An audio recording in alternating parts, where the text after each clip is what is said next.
Well, July 4th, that's today. We all know that. This is Independence Day. And Muriel woke up this morning. The first thing she said to me was, "Happy July 4th." And I said, "Not so early." So, 245 years it was, Jason. 245 years ago, our forefathers met in the Pennsylvania State House and drafted the Declaration of Independence and delivered ourselves from what was, in their mind, the tyranny of Great Britain. Now, some people criticize that. I had a professor, a college professor, tell me a number of years ago that the founding fathers were just rushing to it, and they should have just bided the time. Everything would have worked out fine. But Thomas Jefferson listed in the Declaration, he said the reasons for their separation, he said, I'm going to reveal it to a candid world. And then he lists all those things, the reason why they felt that independence was a necessity. I attempted to bring that here and read some of those to you, but I only have a certain amount of time. And also, I had an old preacher tell me one time, the mind can only absorb what the butt can endure. So I don't know about that, but he was an identity preacher, and Fred Demerit. Some of you may have heard the name, but I believe it was about 1992. Muriel, Nathan, Jason, and I made a trip back east to Washington, D.C. We got on a little red Datsun, and we had a camper on top, and we went through the big cities. We looked very vulnerable. I'm not a big person, so I look particularly vulnerable. I'm not a person that intimidates people, and so by my size anyway. And so we made a trip back east with our camper to Washington, D.C., and then we drove on up into New York and Philadelphia, and on up into Maine, and then across Canada, and then down to Sault Ste. Marie, and down to Detroit and back home. And that's the travel we went. The particular place we went to that I'm going to talk about today is Philadelphia. I had a friend who's called Philadelphia, and because things change from one day to the next, and it's a whole new world that Philadelphia experienced. So Philadelphia is named after, the name Philadelphia means brotherly love. That's what it means in the Greek, brotherly love. And therefore, the motto of Philadelphia is the city of brotherly love. And yet in recent years, the term brotherly love has taken on a whole new meaning and doesn't mean the same as the people back then, certainly not the way William Penn would have envisioned brotherly love. There's several attributes to the city that we want to point out. Philadelphia was the first city to have a public library. It was also the first city to have a public hospital. It was the first city to have a medical school. It was the first city to have a zoo. And it was our first national capital, Philadelphia. But it wasn't the city itself I was interested in. And now Muriel says, something that we all probably will agree with, all big cities look pretty much the same. They're pretty much the same. And the only time a big city looks pretty is when you're away from it. And you maybe up on a hillside looking down at all the lights and they twinkle and so on. So a city may have a certain attraction and beauty then, but the beauty of the city leaves the moment you enter in and drive into the ghetto. The beauty of the city leaves. And that's pretty much the story of every major city in the country. Every single city in the country has been ruined the same way. And so Philadelphia, like all other cities, has lost its charm from what it was in 1776. Now, I guess I'm probably wrong, but I could be wrong what I'm going to say here, but like I said, every city had lost its charm, had been ruined by the ghetto. And probably, and again, somebody correct me if I'm wrong, but probably this is the only church in Boone County or surrounding counties that will publicly point this out from the pulpit. Some may say that behind the scenes, some preachers may say that, but publicly they won't do that. Now, there may be some, I may be wrong. Now, Wikipedia says in 1919 there was a riot in Philadelphia, and according to Wikipedia, and they kind of way they twisted was really interesting. And I'm going to quote from Wikipedia. In July 1919, Philadelphia was one of the more than 36 industrial cities nationally to suffer a race riot of ethnic whites against blacks. I like the way they word that. Red Summer is a period from late winter through early autumn of 1919, during which white supremacists, terrorism, and racial riots took place in more than 36 cities across the United States. In most instances, attacks consisted of whites attacking blacks. So anyway, that was interesting. That's their quote. And that's what a lot of people read. They think that's facts. But that's Philadelphia. Nevertheless, it really wasn't Philadelphia I wanted to see. What I wanted to see, and what I talked to my family about, they wanted to see also, was not the ghetto. We didn't really want to see the ghetto. We wanted to go to the old Pennsylvania State House. That's where we wanted to go. And because the Pennsylvania State House was the location of the Continental Congress. And it was also the location of where those men drafted the Declaration of Independence in 1776. And in 1787, representatives of the colonies gathered to draft and formulate our constitutional republic. And which they themselves, our founding fathers, they themselves knew it wasn't a perfect union, but wanted to create a more perfect union. Sometimes people criticize the founding fathers and say they didn't do this, they didn't do that, and so on and so forth. You know, it's probably so. Probably so. There are certain things we point out that were not the way we would draft it today. But on the same token, I think they did a good job. And I read a book a while back called The Summer of 1787. And that's the year that the Constitution was written in Independence Hall, which is now what's called.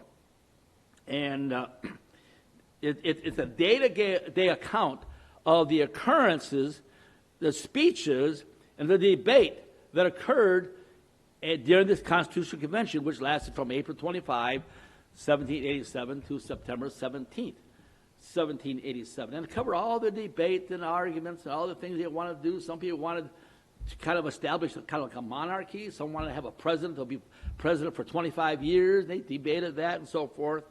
They debate all kinds of things. But one of the things that I found, I've sensed in reading this book, was that, and this really stood out to me, was that the founding fathers were concerned about the type of government they were going to create. They knew that they were human flesh. They knew they had human frailties. And they were concerned that in all their desire to create a more perfect union, they would fail. They would have this feeling that they might indeed fail and might accidentally create a government that would be more tyrannical than that of King George. And so this was their concern, because they had just a few years won their independence from Great Britain, and they didn't want to bring the same type of injustices upon their posterity that they just fought a war to free themselves from. The Pennsylvania State House, or as now called Independence Hall, is located in the heart of the city, and parking was excuse me. Parking was difficult, as you can well imagine. And so we ended up parking in one of those 5-story parking garages. And we went out, visited Independence Hall. And when we left, what was interesting, when we left, we pulled down in the basement of this garage, and there was a black girl in a cage. Now, I'm going to say she was in a cage. I don't mean that in a like a zoo-type cage, but she was in you've all seen them. She was in this reinforced wire protective cage, and she rolled a little drawer out, like you may see at a bank, and you put your payment in, and then she took it back. And as we drove out, I thought to myself, and I think I even commented, I see, she's not in that cage to protect herself from me, because some type of white racist was in the community. She was there to protect herself from us. She was there to protect herself from her own people. That's why she was there. Protect herself from her own people. Across the street from Independence Hall is where the Liberty Bell is housed at. As we go, it's on display. You go see the Liberty Bell. And so we joined the long line of people that curled back and forth like a snake through this long building. The Liberty Bell was at the far end. And as you walk in this long line, there were display boards along the side of the Liberty Bell, or not Liberty Bell, of this line. There were these display boards. And these display boards had quotes of the various founding fathers of them talking about their desire for liberty and desire for freedom and desire for independence. And so they had those very quotes on that, on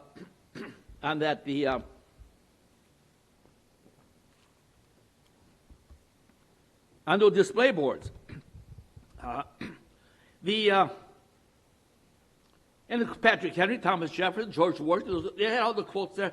But then they also had, I thought it was kind of interesting, they also had quotes of the struggle for liberty by Martin Luther King.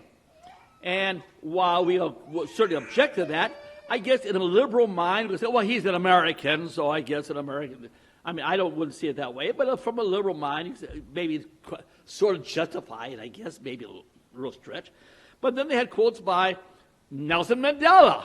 And I thought, why Nelson Mandela here on the display board here? I'm going to go see the Liberty Bell. But they had quotes by Nelson Mandela and his picture. And, of course, he was somebody to be admired, we're told. And why shouldn't they? The King and Mandela, they fought to free their people from the oppression of white people. So why should they have a quote by Martin Luther King or Nelson Mandela? There even was a recording, if I recall, I don't know if it was you put up to, you had headphones you put on, I can't remember that. Maybe it was just as a little area you passed through. But you even heard a rendition, very, very dramatic rendition, very solemn, of We Shall Overcome. We shall overcome, we shall over, you know how the song goes. And so we were able to experience that also. Going to Independence Hall and seeing the Liberty Bell and being in that room where the founding fathers met and debated and argued, I find it kind of amazing that in 3 months' time they put together this government. I mean, how many of us could agree where to eat lunch at today? We want to go eat lunch. So it's Taco Bell, so Pizza Hut, and we argue and debate over where we're going to eat at. Hard to get people to agree on anything. And here we had 56 men finally came in agreement on the constitutional republic that did a pretty good job. Not perfect, but did a pretty good job. I was thinking about this verse here in Jeremiah chapter 2.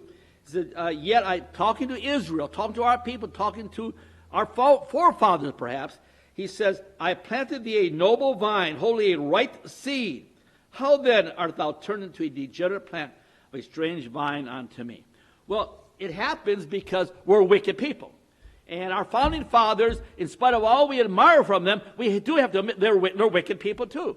They're not perfect, but they did a good job because they were under the inspiration of what I believe under the Lord.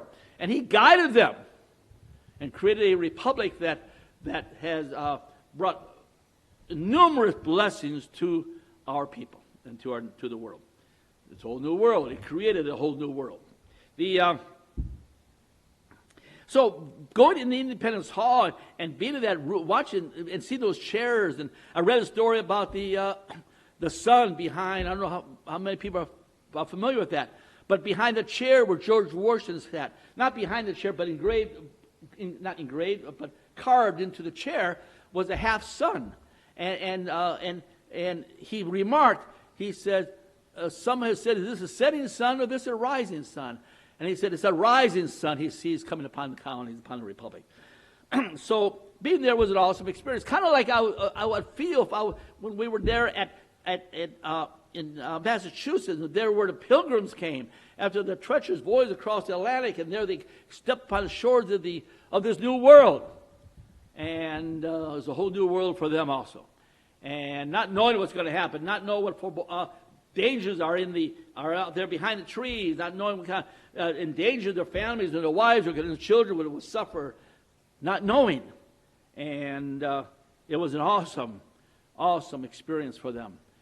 And when we stood there, I thought, try to connect with that, which of course you can't do, but you try anyway. And then also, when we were in Scotland, we were standing there this far from that Jacob's pillar stone. I mean, that rock that Jacob leaned against when traveling to the town of Luz, and he leaned against. They called Jacob's pillar or pillow stone. I don't think he actually used it as a pillow, but I'm sure he leaned against it. And that rock, he blessed it, called it Bethel.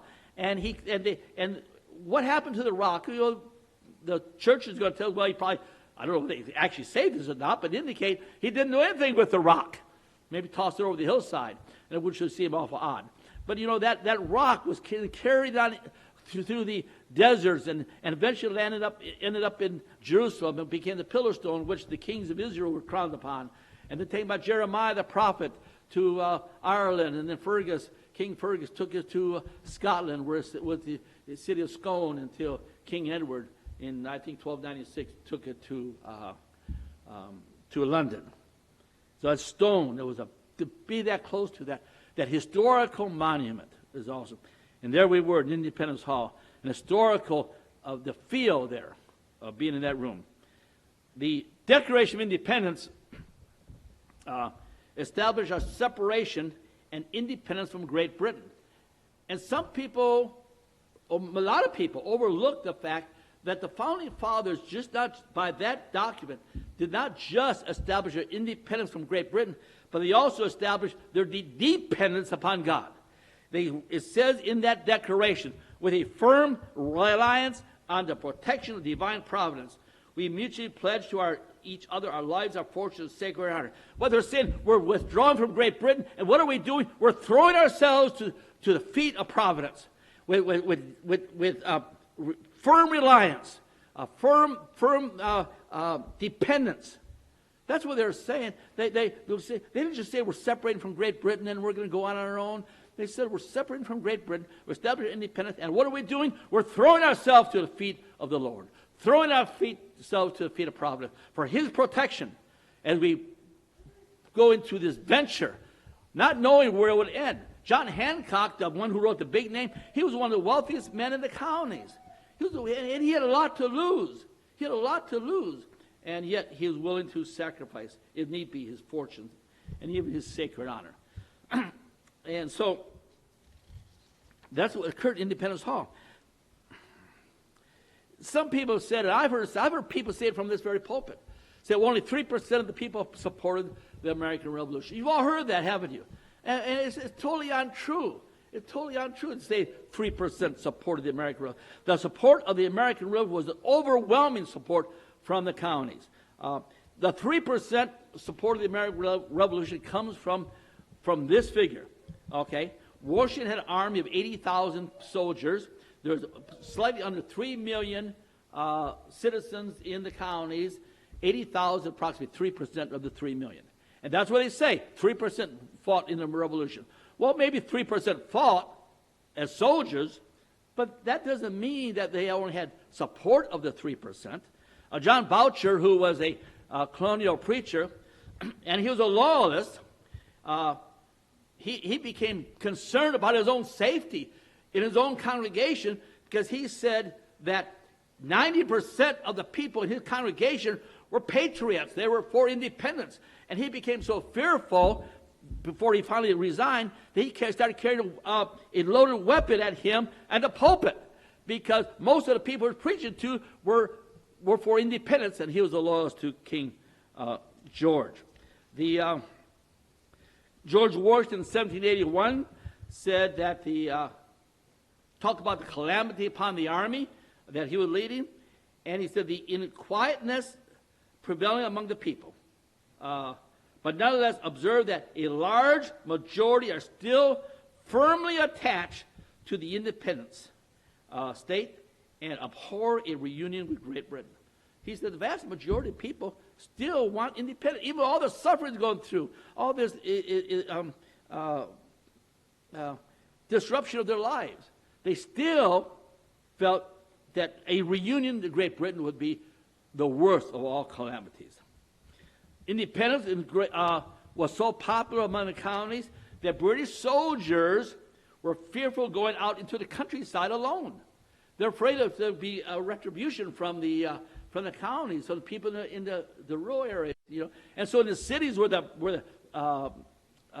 British occupied, they felt safe, but they were fearful going out into the countryside. And near Philadelphia, the situation became so severe that it took 3,000 British soldiers to guard the movement of supplies from Chester to Philadelphia along this route. They had 3,000 British soldiers to protect themselves from the people. The independents were very popular throughout the colonies. So there's a lot of support.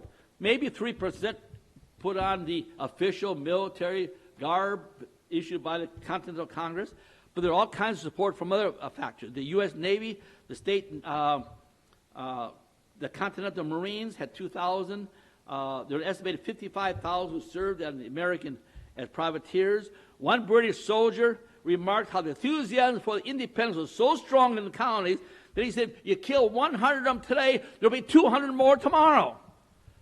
And so it was very popular. Many others supported the cause of independence, beyond just those who were soldiers.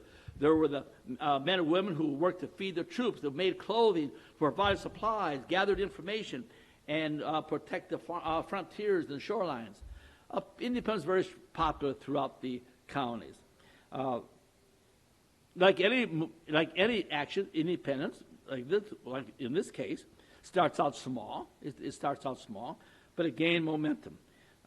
Britain and there was a concern, especially among men like John Hancock. In fact, some people have said the founding fathers kind of were slow in calling for independence. That the people were demanding it, and the founding fathers were a little bit slow. And you can maybe understand why, because they had maybe more. They understood the possible calamities that come upon the colonies. Great Britain had a military of over 500,000 people, 500,000 soldiers. Can you imagine a little the 13 colonies thinking, wow, what happened? They got 500,000 soldiers they're going to invade us with. And so I understand there's some apprehension among some people. So anyway, there was that concern. The Boston Tea Party occurred in 1773. It destroyed 18,000 pounds of British tea.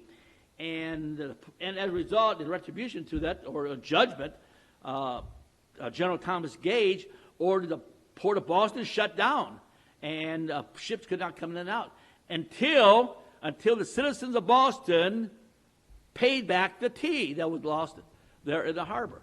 So until you pay back the tea, we're not open the border, open the port. And this was a terrible dilemma to the people of Boston, but other colonies began to send supplies and so forth. Anyway, in order to do that, they demanded that the payment be made, and even some of the prominent people in Boston, they made donations towards it, hoping to get the ball rolling. But when all gets said and done, in the city of Boston, only 130 people wanted to help pay for the tea. To say that the American Revolution was not popular among the people is a lie. It was very popular among the people. June 1, 1774, after in this retaliation to this closing down the port, the city businesses closed. People gathered in their churches and heard ministers rage about the injustices of the British. And General Thomas Gage was so shocked by the support coming from the people and from the pulpits and the churches that he was shocked by it. And one person reported that the pulpits and the churches were gutters of sedition. And of course, we all know about the Black Robe Regiment. We talked about that, but we only have a certain amount of time. And so he was shocked. Thomas Gage was shocked by that. And so it was sent to the Second Continental Congress. They convened in September of 1774 and urged that the colonies, which were not already, the communities which were not already, urged them to begin forming militias for the self-defense, begin urging them to form these militias. And the British government, in retaliation, they disbanded the Massachusetts colonial leadership, and what they did, the people of Massachusetts, they formed their own provisional government. And the British looked upon the Massachusetts kind of the the focal point of this rebellion, because you had John Hancock there, and you had Sam Adams and Joseph Warren and Paul Revere and they say Sam Adams, and so anyway, Thomas gave his assessment to the king. He was the general commander of the area. He gave his assessment to the king, and he said, basically said, any type of conflicts with colonies may not be a good idea. And he suggested that that the king compromise with the colonies, and the king was furious about that. He wasn't going to compromise, and so he wrote to General Gage, and here's what he said: that the first essential step to be taken toward reestablishing government would be to arrest and imprison the principal actors and abettors in the Provisional Congress, whose proceedings appear in every light to be acts of treason and rebellion. And so Gage was instructed by the king to shut down the colonial militias immediately. Shut them down. And so he got the word communication of that on April 14.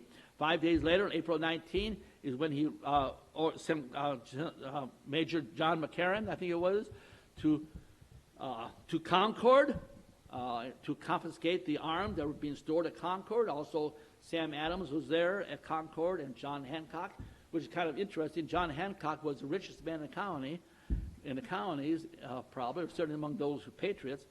And Sam Adams was probably the poorest one. He was so poor that when he went to the Continental Congress, they had some people that offered to buy him a suit, so he had a decent suit to wear. So he had probably the richest man in the colonies and the poorest man in the colonies. But they were great patriots together. And so on April 19, we all know what happened. John McCarran with 900 of his troops marched into Lexington Green. They were confronted by, we stopped by and saw that when we were there in Lexington Green.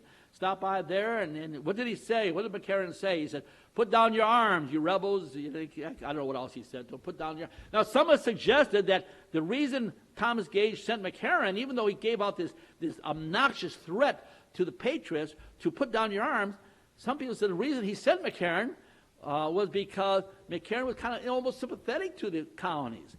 And the colonials knew that, and so they may respect him. And even Thomas Gage, the general who was overseeing this whole, trying to squash the rebellion, they say he was sympathetic. He was loyal to the king. He served the king.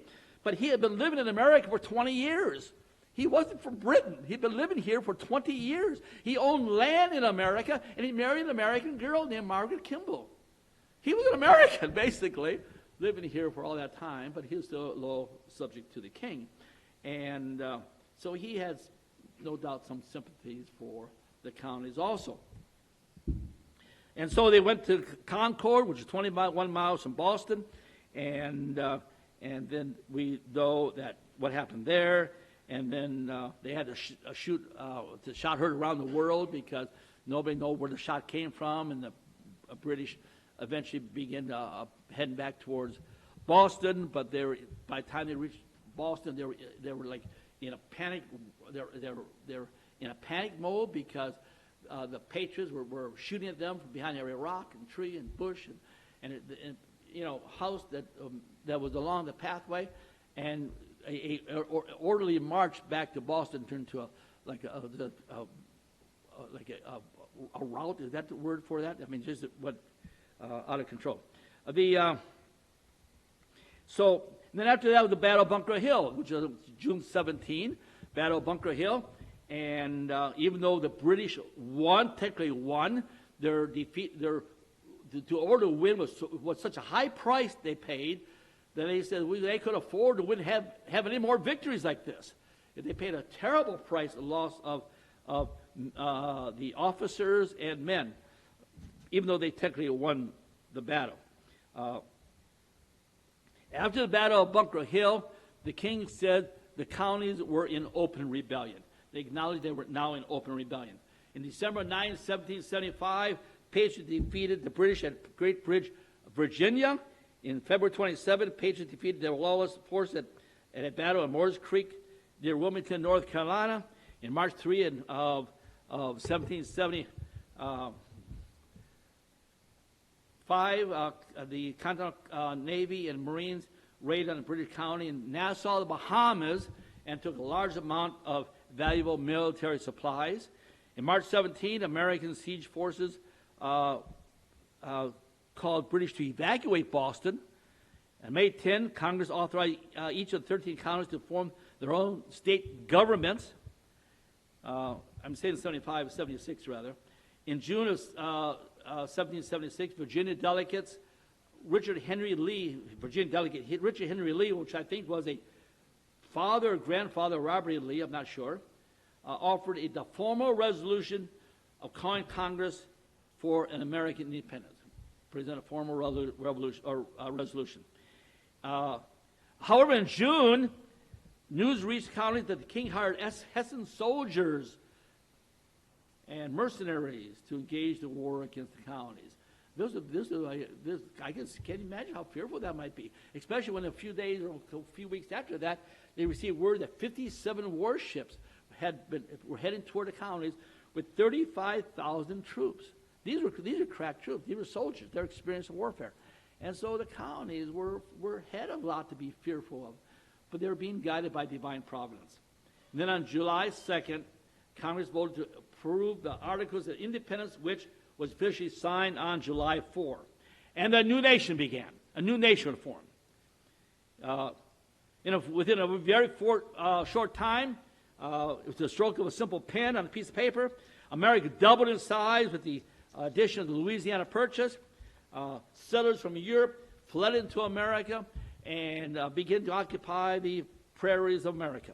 In September of 1850, only 67 years, younger than some of us here, okay, in only 67 years after the signing of the Declaration, or the official war with Great Britain was won, which was, the official ending was in 1783, 67 years later, California, on the other side of the continent, became the 31st state to enter the Union. And so, in less than a lifetime of people. The Oregon Trail was laid out by traders and trappers from about 1811 to 1840, and it was passable by foot or horseback. In 1836, the first wagon train of settlers was organized in Independence, Missouri, and began traveling the Oregon Trail. The wagon trail had been cleared to Fort Hall, Idaho. Wagon trails were increasingly yearly increased with further west. Improvements were made in the form of bridges, cutoffs, ferries, and roads, which made the trip faster and safer. America was entering a whole new world. And America was on this epic journey to become the most powerful Christian nation in the history. Now let me tell you about another journey. Mary and I, along with Andrew, were in Michigan visiting her uncle, Harry. He was the last surviving children of Frank and I think Louise Brendamil.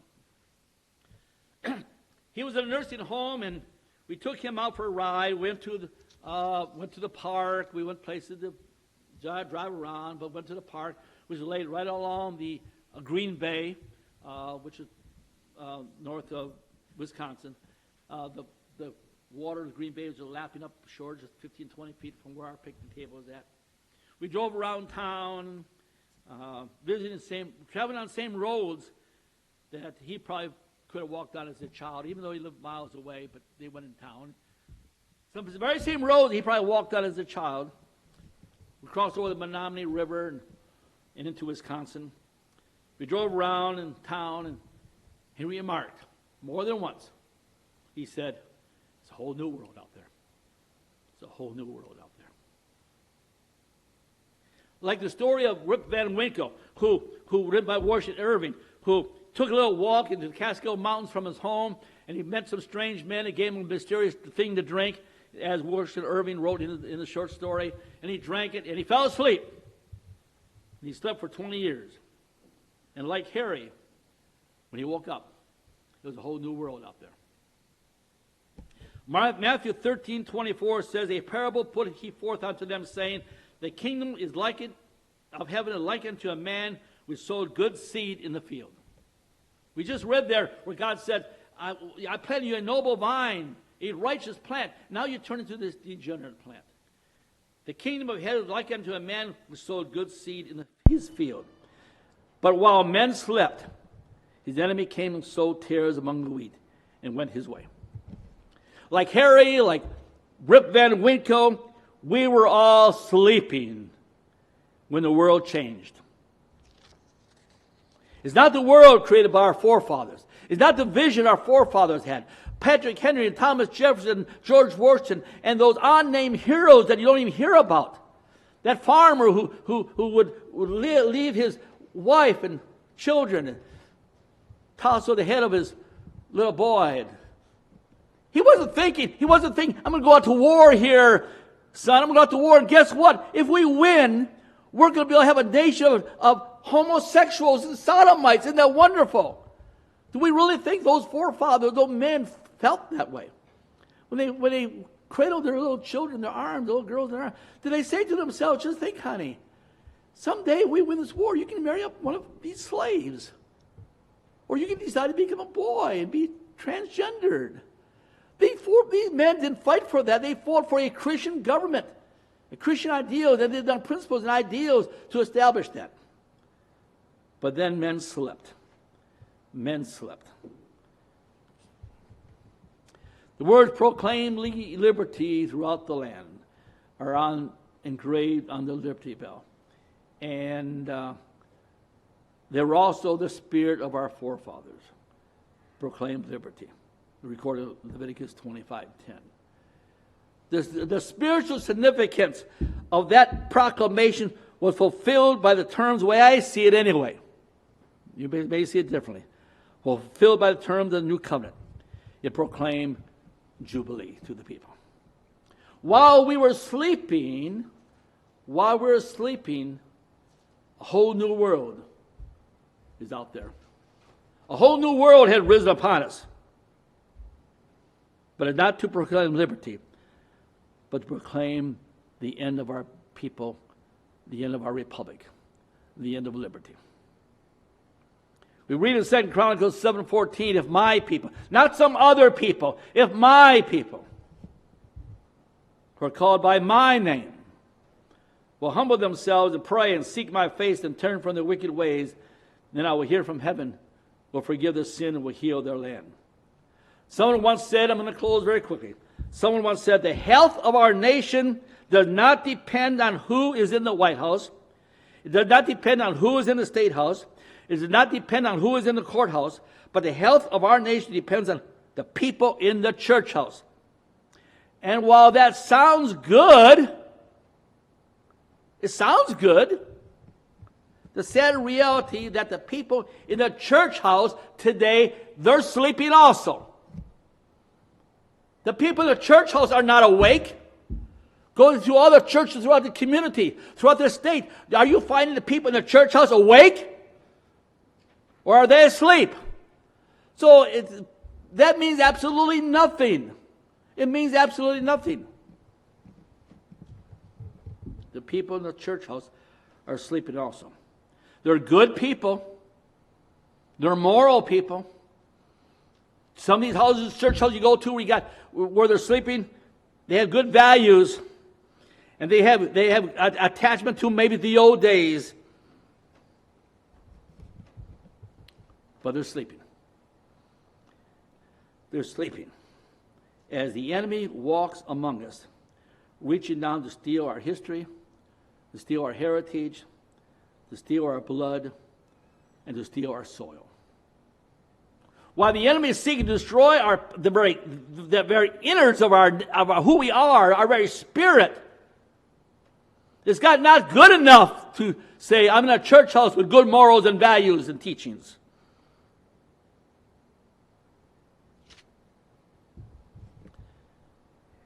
There are people who are asleep. Now, I don't need to tell anybody here this. I know that. I'm aware of that. But people that are listening on the internet, you're the ones who need to consider, stop and consider. You need to stop and consider the church house. One of the things I like to point out to people is is the most obvious sign that your church is heading in the wrong direction. The most obvious one is I've asked people to do this. Did your child know Jesus loved the little children? Now they say, oh yeah, he sings that. They're preparing that child for the one world church. He's being prepared. So people listening here, ask your little children, you know, listen on the internet, ask your children, do they know that song? Are they hearing that song? If they are, then your child will be being prepared for the one world church. Now, I want to say that the song is not necessarily wrong. Because God, I would say, I could argue God loves all his creation. He loves all his creation. It isn't the song is really wrong. It's the message of the song that is wrong. Because the message of the song is to break down our racial integrity. That's the power of that song. Yeah, Jesus loves all the children of the world. He loved crickets and dandelions and snakes and chiggers and ticks too. Even though you may detest those things. You may detest the chiggers and the ticks and the snakes. Jesus loves snakes and ticks and chiggers. That's why he created them, because they're part of his creation. So yeah, okay, he loves all things. Every creature will be blessed according to God's will. Our forefathers gave a great sacrifice at great expense of their blood for those liberties that we still enjoy. They gave a huge amount of expense of blood. But now a whole new world is out there. And it's not pretty. It's not pretty. We have been sleeping too long. We have not been vigilant.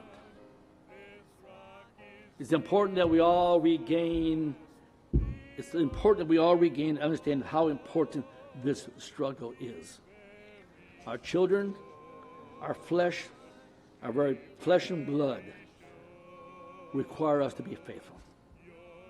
Our children are demanding you to be faithful. It's not always easy. And the snares to steal and enslave our soul and the souls of our children are many and deceitful. And we need to be wise. We need to be prepared. We need to watch out for the slippery slope that will take us to hell. Let's pray. Our Father, we are indeed grateful for this nation.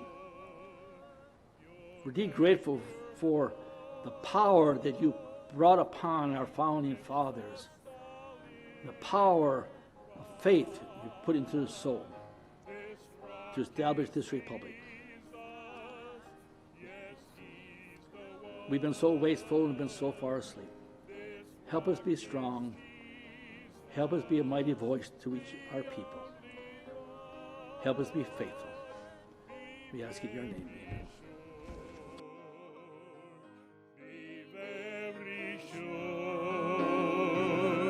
Your anchor holds and grips the solid rock. In times like these, I have a Savior. In times like these, I have an anchor. I'm very sure. I'm very sure. My anchor holds and grips the solid rock. This rock is Jesus. Yes, he's the one. This rock is